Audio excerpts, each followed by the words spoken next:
Hello everyone, my name is Ken Sellinger. Please call me Ken. I'm going to be your instructor for case management this quarter, and I think you're going to learn a lot.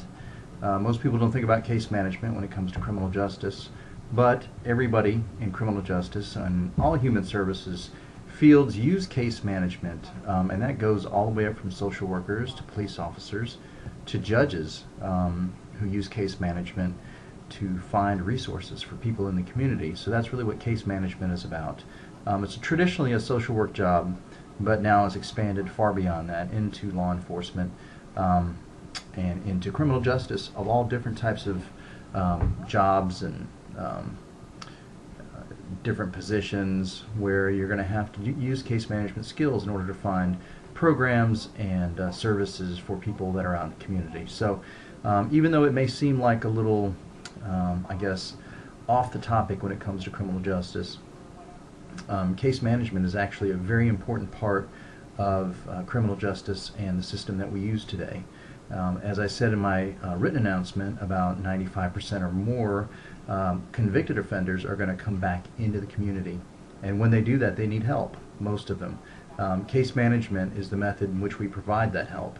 What we do is we find resources for people who've been released from prison or are on probation, or of course are in psychiatric facilities, or have domestic problems, substance abuse issues.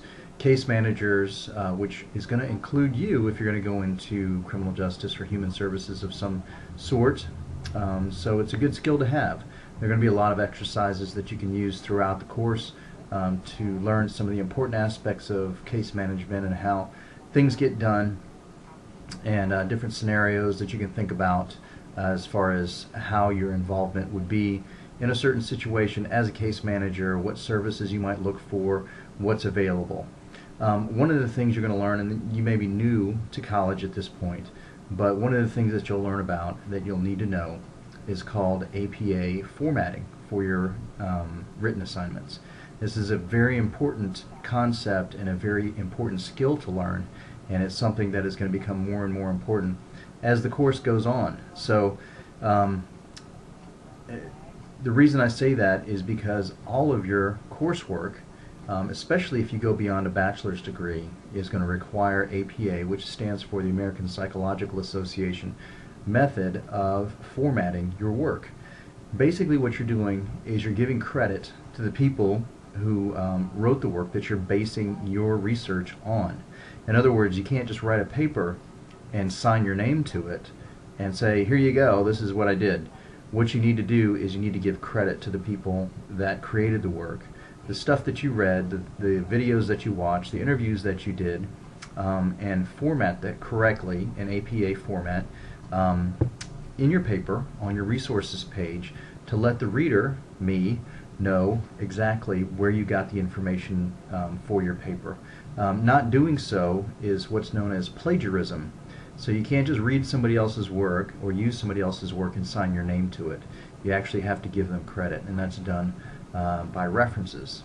So what I want you to do when you start the course is I want you to go straight to your resources tab at the top of the course, open that up, and look around. There'll be a link to APA there. It'll say something like APA library or APA resources, I don't know what it is. APA will be in the link.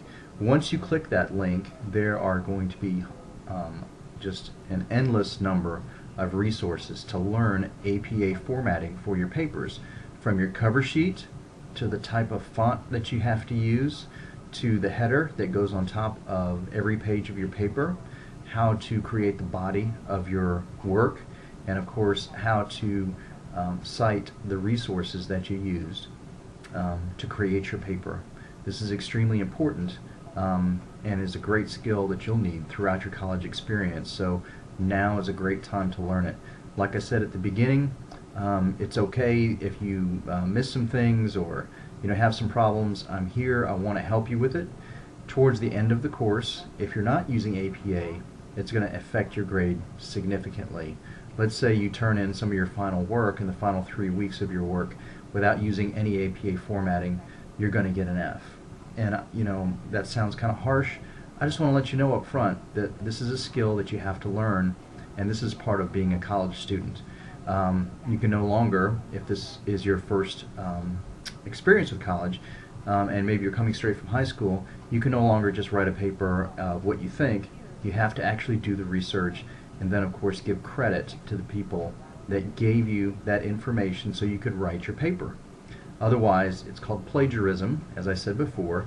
If you go on to a graduate level, get a master's degree, and you do that, not only will you get an F, but you may get kicked out of school.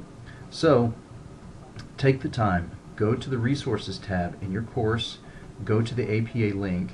There are sample papers there that walk you right through creating an appropriate essay in APA format. So I'm going to be hitting hard on this topic, not just in announcements, but also in your feedback that I give you in your papers. So, now at this point you're an adult, and I need you to ask questions or ask for assistance if you need it, right? It's about taking care of your own responsibilities.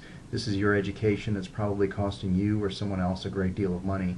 So it's important that you take care of understanding the basics and getting your work in and getting the most credit for your work. Another thing, do your best not to miss any assignments because zeros on your report card are very difficult to make up for. Turn something in. I'll give you as much credit as I possibly can. If it's more than 10 days late, I can't give you any credit. Now, if you call me and tell me that you have a medical emergency or a family emergency or something like that, then of course I'm going to do my best to give you all the credit that I can. But if I don't hear from you and you're turning in papers 2 weeks late or whatever, then I can't give you any credit for that. So try to avoid zeros because they really drag down your grade. So turn something in, call me, let me know what's going on. That's what I'm here for. As long as you're communicating with me, we can probably work something out. So anyway, I really look forward to getting to know all of you via the computer. Remember that your discussion forums are there for you to interact. You're going to make an initial post, but what you reply to as far as other students is also equally as important. It's going to be half your grade. So you'll read someone else's post, you'll post a reply, a thoughtful reply, ask some questions, try to keep the conversation going, right? You don't want to just say, great job, or I agree with you, or anything like that. Ask some questions, try to interact with your fellow students. All right, so I'm sure you guys are all going to do a great job, and I appreciate you watching the video. If you have any questions about APA or what you need to be doing now, of course you need to be reading the book. You need to understand what is going to be required as far as your knowledge of case management, and try not to just guess at it, because that's pretty obvious, because case management skills are pretty specific and they're very important. So anyway, my information is on the syllabus. It's phone calls, emails. I try to get those as soon as possible. Don't be afraid to call. Please don't call me at 4 o'clock in the morning, but call when you need to. Leave a message. I'll get back to you as soon as I can, and we can try to work something out if you're having any issues. All right, so I'm looking forward to it, and I look forward to speaking to you and getting to know all of you.